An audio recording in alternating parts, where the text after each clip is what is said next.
Ah, BBC declines to respond to allegations its own disinformation fact checkers are spreading disinformation.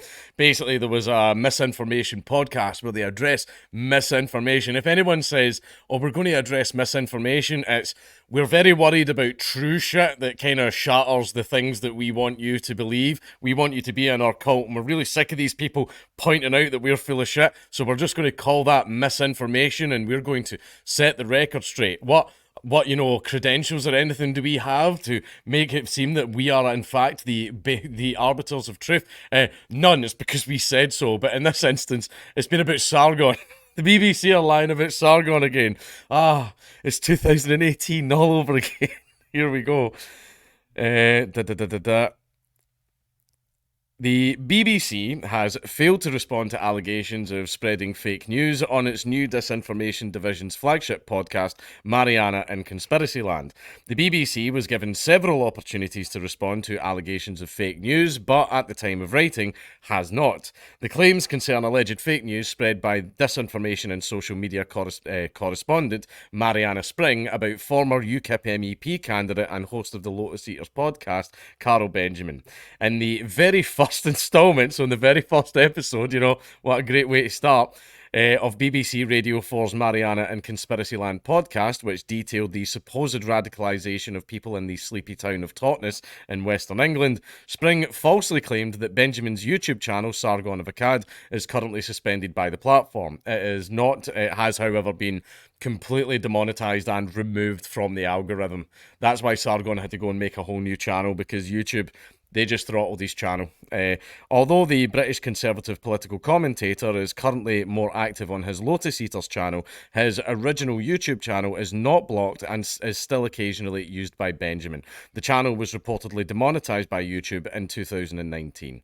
Spring then claimed that Mr. Benjamin had travelled to Totnes as part of his campaign for the European Parliament in 2019 with former Breitbart editor Milo Yiannopoulos. Although Yiannopoulos did appear with Benjamin in the town of Truro during the campaign, a 4-hour live stream of the event in Totnes, filmed by Benjamin, does not show Yiannopoulos at the event in question. The BBC's disinformation correspondent went on to interview a Green Party councillor in Totnes, Georgina Allen, who claimed that a year after the pandemic, Mr. Benjamin returned to Totnes, at which point she claims half of the people who previously protested against him during his UKIP campaign were now with him because they had been recruited to his way of thinking. Oh my god, it turned out all it was completely made up. That never happened. Like, that whole, oh yeah, the people that were protesting last year, they're all there and they all love him now. It never happened.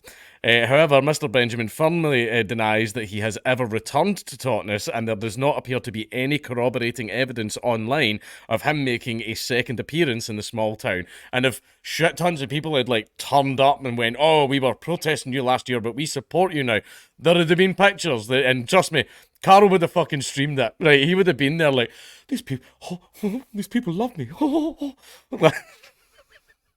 Sorry, Sargon.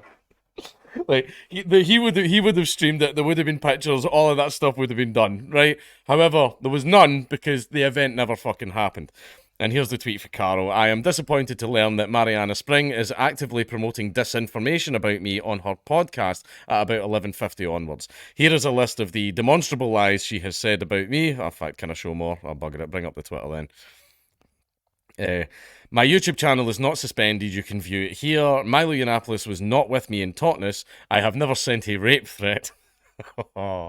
Oh, good times. I am not, nor have I ever been, a white supremacist, and my only engagement with them is to debate against them.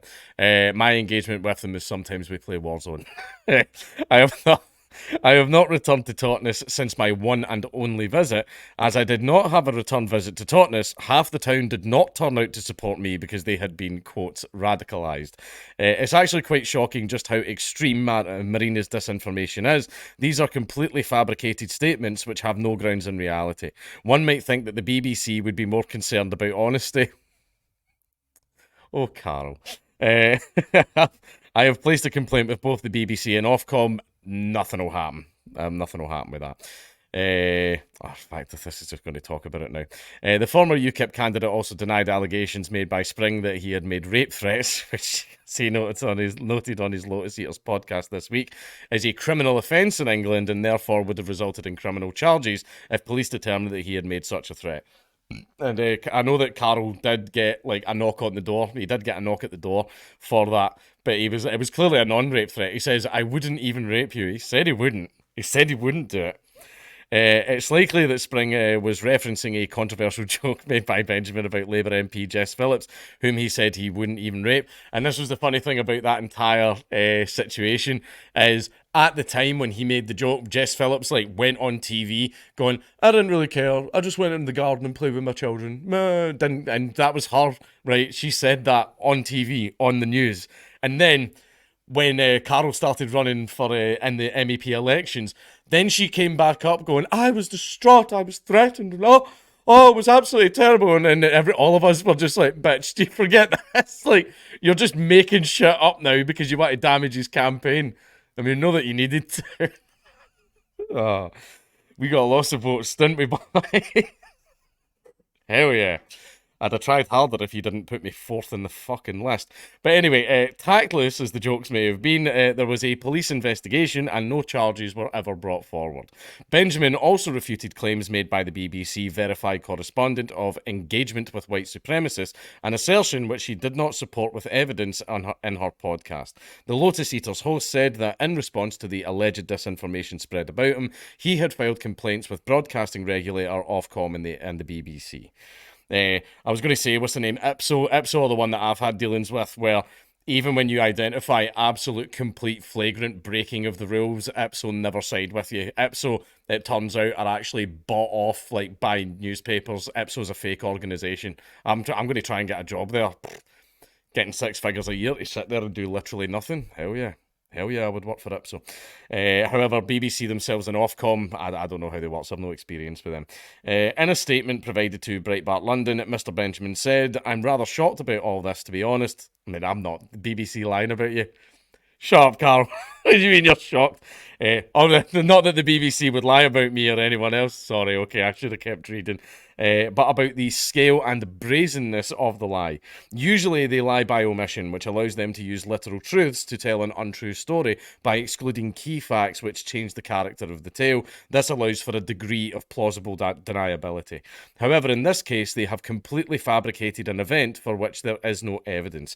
When I was on my MEP tour in Totnes, there were hours of video evidence. The protesters acted disgracefully while the regular folk engaged in rigorous debate. The BBC claimed I had since returned to Totnes and has succeeded in radicalising half the town.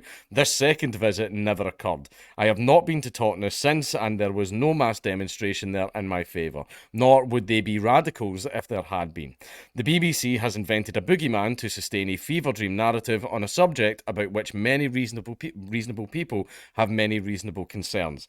I think they're doing this deliberately to invalidate these reasonable concerns by unfairly painting anyone who holds them as some kind of extremist. I don't think that's appropriate.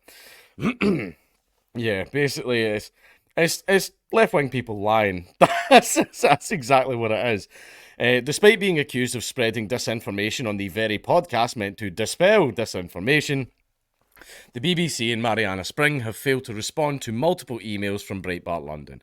Rather than engaging on social media with the allegations from Mr. Benjamin, Spring apparently blocked him on Twitter and claimed that her podcast had gained the attention of trolls. I love that thing that they do, where they just say a bunch of absolutely untrue, just bile bullshit, and then when people go, "That's not true, why are you lying?" I appeal to have attracted the fascist trolls. I love it when they do that, because it's the weakest thing. It's the weakest thing they could come up with, but it's the best they've got. That's why I love it when they do that. Spring, whose upcoming book is entitled "Among the Trolls: Notes from the Disinformation Wars." I love how she's the one spreading the disinformation. previously broke down in tears during an interview with the BBC about her experiences with being trolled on the internet, including allegedly by Twitter boss Elon Musk. The millennial BBC correspondent who cut her teeth on supposedly exposing anti-vaccine content has seen a quick rise through the ranks of the legacy media. Spring was listed on Forbes' 30 Under 30 media list for Europe in 2021 and is now the face of the BBC's Verify Disinformation unit.